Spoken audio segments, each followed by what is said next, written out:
I will show you in this video how to connect Pinterest. So what you're gonna have to do: add elements, social icons. From here, we're gonna have to click on add here. I'm gonna increase the size, and now we're gonna add Pinterest. So to add Pinterest, let's go to link, add a new link. I'm gonna paste Pinterest link, and now here we have a new link.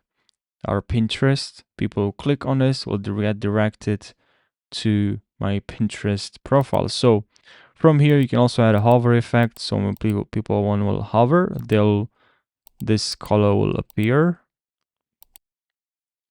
You also have here a couple of options. Also you can add some animation.